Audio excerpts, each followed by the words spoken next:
Bom, pessoal, continuando mais uma vez o nosso estudo, vamos falar um pouquinho a respeito do Thomas Hobbes.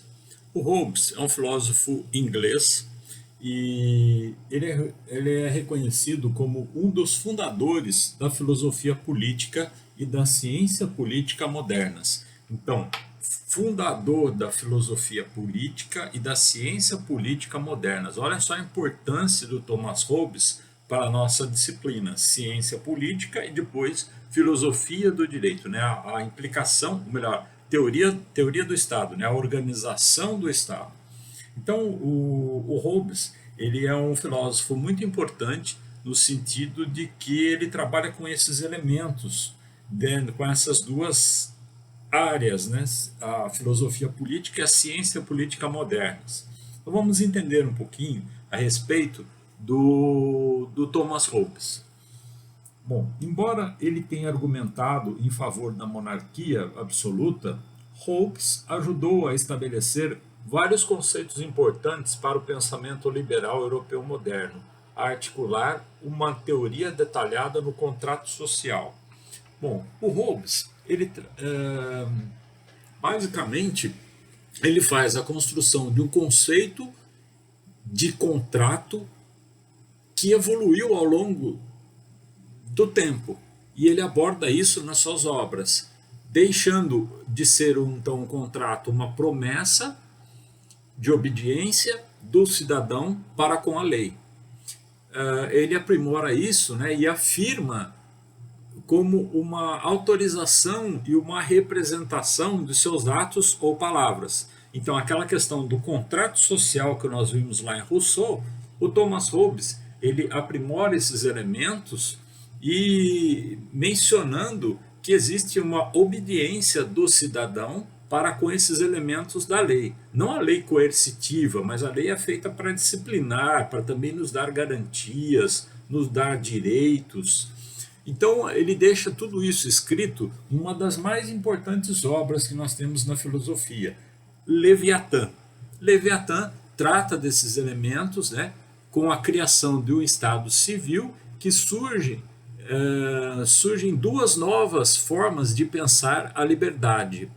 Então, a liberdade do movimento, a garantia dessa concepção que o filósofo traz é a liberdade do cotidiano, que existe diante de uma ausência de previsão legal por parte do Estado.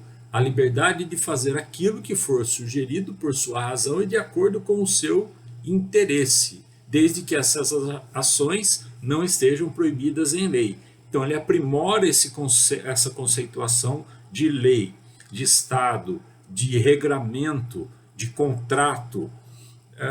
Um outro aspecto que eu abordei, e aqui são apenas 2 slides, tá? Nós teremos muito a falar sobre Hobbes, mas Hobbes pregava um governo central forte que deveria ser capaz de evitar guerras civis. Governo central forte. Vejam que ele é adepto de e ele advém também da Inglaterra, né, de uma monarquia, um sistema monárquico de poder forte, centralizado. E o que nós temos na Inglaterra até hoje? O poder centralizado na família real. A rainha permanece lá, ditando regras, ditando o poder. É lógico que o parlamento tem um papel importante por ser um sistema monárquico, mas a permanência do poder sempre esteve nas mãos dos reis, no caso da rainha na Inglaterra. Tá? Então ele coloca essa questão e no poderio de se evitar guerras civis. Então a presença do Estado, como ele coloca na Inglaterra, ela é importante para que não haja uma desordem. Né? O que é uma desordem? É o contrário de ordem. Quando eu tenho as coisas todas alocadas, todas bonitinhas lá, né, minha gaveta de roupas está tudo bonitinho, aquilo lá, né, minha mãe dizia que era uma ordem. Tá? Pode ser que dentro daquilo ali eu achasse que esse conceito variasse. Né? Mas hoje eu já mais organizado, depois de uma. Eu entendo como sendo uma ordem, tudo classificadinho ali, tudo bonitinho, tudo bem alocado, bem organizado. Então, e uma desordem? O que seria uma desordem? Uma ordem que não nos convém. Agora, uma desordem no Estado seriam, por exemplo, hoje, o poder paralelo. O poder paralelo, as milícias, o sujeito que entrega o gás, mas não é o gás oficial, às vezes é um produto de ilícito, o sujeito que entrega a água, né, que cobra por isso, cobra por segurança. Então o Estado deixa de ser presente e alguém vai tornar-se esse elemento. Mas esse alguém não é o Estado. Isso não pode acontecer. Então, o Hobbes trabalha com essa questão da liberdade, né? E outra grande contribuição do Hobbes no campo político, no campo da ciência política, foi a diferenciação entre a definição de Estado e governo. Para Hobbes, o Estado define por seu poder soberano instituído por meio de contrato legitimado juridicamente. Em suas palavras, o Estado pode ser definido como uma pessoa instituída pelos atos de uma grande multidão, mediante pactos recíprocos uns com os outros, como outrora, de modo a poder usar a força e os meios de todos da maneira que achar conveniente, para assegurar a paz e a defesa comum. É lógico que isso tem restrições, né? Restrições da própria garantia, restrições da lei e da ordem, em que a lei, o direito, vai trabalhar com esses elementos. Mas é interessante essa questão de como o Hobbes trabalha a questão do governo e da soberania, né? Dessa forma, o governo soberano e nós sob o império dessa lei, sob o império desse exercício da soberania. O Hobbes é essencialmente conhecido como pai do conceito moderno de Estado, o qual composto indissociavelmente pela ideia de soberania, pela representatividade e pela regulamentação da vida econômica. Se faz importante ressaltar que o filósofo não é o criador de todos esses conceitos, uma vez que a ideia de soberania já estava presente nas obras de Bodin e que a regulamentação da vida econômica pode ser encontrada nas obras de Maquiavel. Então, apenas a ideia da representatividade foi uma inovação no pensamento da época concebida por Hobbes. Mesmo assim, foi muito interessante o estudo que ele fez e aprofundado dessa matéria. Entretanto, a grandeza e a importância de Hobbes não se encontra no mérito pela criação, mas sim em ter conseguido reunir todos esses conceitos para a construção de sua definição de Estado. E aí sim ele estabelece uma importância na construção desses elementos que ele vem aprimorando daquilo que se entende como sendo o Estado. É lógico que ele vive num Estado monárquico forte, né, onde a presença da família real, a presença da família, a presença da rainha, ela é importante, tá? Para que nós não tenhamos a desobediência ou desobediência à ordem das coisas, né? Às manifestações, às guerras, enfim, a tudo aquilo que, entre aspas, né, numa democracia totalmente liberalista, isso é possível.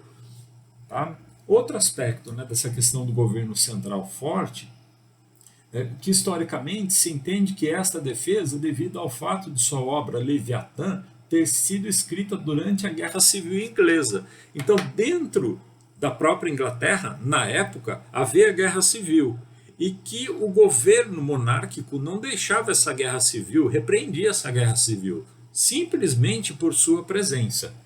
Tá? Nessa obra, no Leviatã, Hobbes estabelece sua posição acerca da fundação do Estado, da legitimidade do governo e da formação de uma ciência moral e objetiva. Tá? Fundação do Estado, a legitimidade do poder, quer dizer, eu coloquei o meu representante lá pelo voto, a família real está lá desde que o Estado foi fundado, no caso da Inglaterra, e da formação de uma ciência da moral objetiva. Não tem aqui a moral subjetiva. A moral objetiva é aquilo que o Estado dita como uma regra. Então existe uma liberdade, mas existe uma liberdade dentro da lei. Eu só vou fazer aquilo de acordo com o que a lei propaga, de acordo com o que a lei permite, ou não. Então, esses elementos todos são importantes. No Leviatã, o Thomas Hobbes trabalha com a Leviatã ou matéria como forma e poder de um Estado eclesiástico e civil. Interessante que ele faz essa abordagem também um pouco religiosa, né? Mas ele deixa em aberto aqui, como de uma forma muito enfática, a presença do Estado, uma forma muito forte. Lembre-se daí da Inglaterra.